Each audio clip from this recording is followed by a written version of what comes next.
Hello friends, it's time for another After Halloween movie review. Right after the Spirit Halloween movie was released, we got to see the long-awaited Halloween Ends, the film that ends the 40-long saga of Michael Myers and Laurie Strode. At least until Universal inevitably starts a new timeline with Michael and no Laurie over the next 10 years or so, in order to get that sweet slasher movie revenue. But there was hype for this movie to see Jamie Lee Curtis's final performance as Laurie Strode and see her destroy that evil that has been haunting her since the 1978 original classic. Well, after watching the movie the day that it premiered in theaters, I have one thing to say about it. Disappointed! Yes, unfortunately. Oddly enough, there were some people who really liked this movie because of the kills and the ending, and I guess I saw something good about the whole Corey storyline to put me to sleep. I say this because this video is based on my opinion as a horror fan. Some of you will agree, and others will disagree. That said, before we get into what this movie should have been, let's start with my review of Halloween Ends. The movie opens in 2019, a year after the events of Halloween Kills. We're introduced to college kid Corey and this obnoxious shit kid Jeremy that he's babysitting. And I don't really feel like pretending to be best friends with an ugly ass boy babysitter. Somebody didn't get their ass kicked enough by their parents. The whole time, Jimmy is trying to scare Corey with the idea of Michael Myers, going so far as to pull a prank on him that includes locking him in the attic. In a fit of panic, Corey kicks the door to escape, and this happens. What was that? Hell of a way to start a Halloween movie. After we get some pretty cool opening credits, we get a montage of some old Halloween footage plus some shots of the town psychologically caving in on itself, as its residents are using the idea of Michael Myers to kill each other. It presents a pretty good idea that was first presented in Halloween Kills about the evil of Michael Myers poisoning the town of Haddonfield. This was how Jeremy ended up pranking Corey, but then Corey ends up accidentally killing Jeremy because the fear got to him. Now, at first, the reactions of the parents and the public are pretty expected. Circumstances be damned, they're all just mad and blame Corey for Jeremy's death. But then we cut to 3 years later, and people are still treating Corey as if he did it on purpose. Everyone's acting like he's already a serial killer. I guess it's meant to illustrate the point that evil is beyond Michael Myers, but it seems excessive when this is supposedly happening to other members of the town. If this is a town-wide infection of the Michael Myers influence, why is it that Corey takes all the shit? Jeremy's mom? Makes sense. These punk Gen Z kids? Sure, bullies are gonna bully. But beyond that, you would think more people would have come to the understanding that this is an accident. From my perspective, the little shit set up a bad situation, but what do I know? I think all humans are stupid. Well, actually, some people do try to defend him. One is Ronald, his boss/father at the auto shop/junkyard where he works. The others are the Strodes, Laurie and Allison, who now live together in an actual house that Laurie bought. Since Michael apparently hasn't shown up anywhere since 2018, Laurie tries to embrace a normal life and actually get into the spirit of Halloween, all while writing a novel about her experiences and how they relate to evil as a whole. These are the kind of scenes that I wanted to see in this movie. I wanted the story to be as much as possible dedicated to Laurie and Michael. Unfortunately, the movie is going to keep showing us Corey, which is okay for a while. We get some exposition about how it's almost Halloween 2022 and Corey has crossed paths with Allison. Predictably, they take a romantic interest in each other. Allison knows about Corey's past with what happened in Halloween 2019, so she tries to absolve him of his guilt and show him a fun time. She tries to do this by taking him to a costume party at a bar where Lindsay works. This brings up one disappointment I had. Halloween Kills was actually done pretty well with how it brought back Lindsay, one of the original cast members from the very first film. Since she was traumatized by Michael as a kid in 1978, it was good to see her attempt to join the others to try to bring him down, only to realize she was no match for him.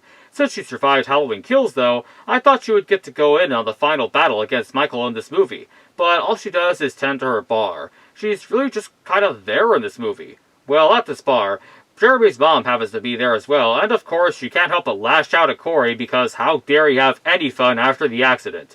This incident sends Corey into a mental spiral, which then leads him to storming out and Allison coming after him. Here you do actually feel bad for Corey because he's gone through a lot more judgment than he actually deserves. When Allison fails to convince him to come back, he walks off on his own and runs into the Gen Z bullies again. Corey cracks into the pressure and breaks out a pocket knife to try to scare the bullies away. Instead, they end up kicking him off a bridge, a fall he somehow survives. At this point, we've gone 20 minutes in. There's no Michael. Then 30 minutes in. There's no Michael.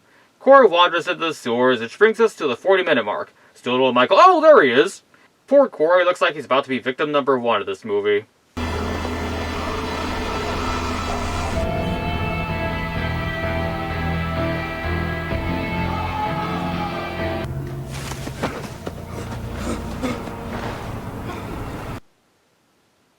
I'm sorry, what kind of Charles Xavier mind-reading bullshit was that? So, Michael looked into his mind, saw a bunch of flashes, and determined that he was evil enough for him to spare? That just sucks that even Michael Myers thinks you're an evil son of a bitch. But this makes the judgment on Corey even more unfair. All this is happening to him because of a prank that was done to him that went wrong. So now we're expected to believe that this whole time there's been enough evil in his heart for Michael to befriend him? Whatever way you want to spin it, it just doesn't make sense for Michael to try to be friends with a random guy he's never met. This is really a pivotal point in the movie where it could have gone in a very good direction, but instead it goes in a very bad direction. When Corey gets out of the sewers, this random homeless dude tries to attack him, so Corey defends himself with his knife, thus getting his very first kill. But again, he was not out looking for trouble. From this point, Corey goes down a spiral just as bad as the movie itself. We get another 40 minutes of Corey, slowly becoming more and more unhinged, while there's also a romantic plot involving him and Allison. Since Laurie can see that Corey is slowly turning evil, she of course wants Allison to get away from him. With the pressure that Allison feels from Laurie, and the pressure that Corey feels from, well, everybody, they make a plan to run away together. During this whole chunk of time, we get two other kills. One is Corey luring a cop to Michael in the sewers so that he can see firsthand how Michael gets his kills. Shit, he went from terrified of Michael Myers to being a fanboy of his in what, a day? The next kill involves this creepy old doctor and the nurse that he's sleeping with. It's typical young ambitious person screwing around with the old powerful person so that they can get special treatment at work. Their planned romantic evening is interrupted when Corey, now in a weird clown mask, starts stabbing the shit out of the doctor. The young nurse tries to call 911, but Michael appears to offer with his classic knife pin to the wall kill. It's actually a good moment to see Michael remember one of his classic kills. Eventually, Halloween night arrives. It's Michael's night. He's already killed two people, so sure he is going to go out there and go on a killing spree tonight, right? I'm just a man in a Halloween mask. What are you gonna do now? Wait a minute. What? You're telling me that this guy Corey managed to wrestle the mask off of one of the deadliest slasher villains in recent history? I get that Michael is old now, but come on, he's in his mid-60s, not 70s. And he survived the mob assault in the previous movie, but Corey Cunningham manages to take him down to the ground and steal his mask? Worse yet, this leads to Corey adopting the persona of Michael Myers and going on his own killing spree. In all fairness, I will agree with some other people who like this movie that the kills are pretty awesome. They're just as brutal as what Michael Myers would do. But it should be Michael himself doing all these kills. This illustrates my main problem with this movie. It spends way too much time on Corey. It actually does take away from the storyline that we all came here to see. I mean, Michael is barely in this movie that was advertised as the final showdown between Michael and Laurie Strode.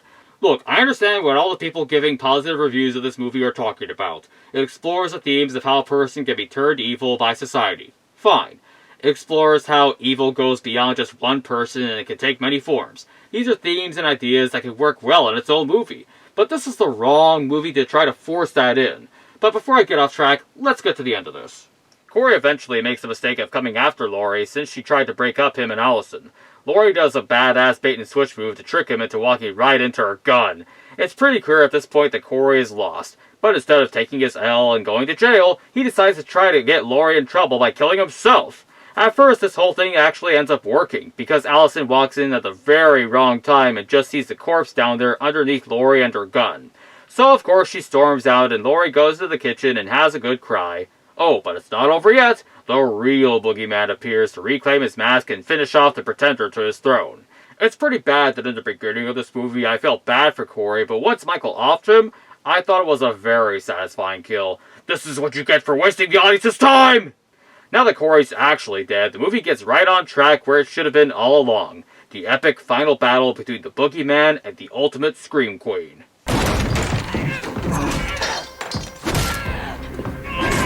This is easily the best part of the whole movie. This is what we came here to see. And actually I was expecting it to have a rather ambiguous ending because I figured Universal would want to make more Halloween movies for the money. But actually the battle has a very satisfactory and decisive conclusion. Laurie wins with the help of Allison running in to save her from a last-ditch effort by Michael to take her with him. We did get a pretty impactful scene of the whole town gathering to see the body of Michael Myers completely destroyed in a junk grinder. Even the little boy from Halloween 2018 comes back for that scene. After this, Laurie finishes her book, makes amends with her granddaughter, and goes on to live a peaceful, worry-free life. This ending is actually very good. The problem is it feels too good for what the rest of the movie was, like the movie didn't deserve an ending this good. Now, here's how the movie could have been a lot better. Let's go back to the scene where Corey encountered Michael in the sewer. You can keep most of the rest of the movie that led up to this point, but let's make a change here. Michael kills Corey.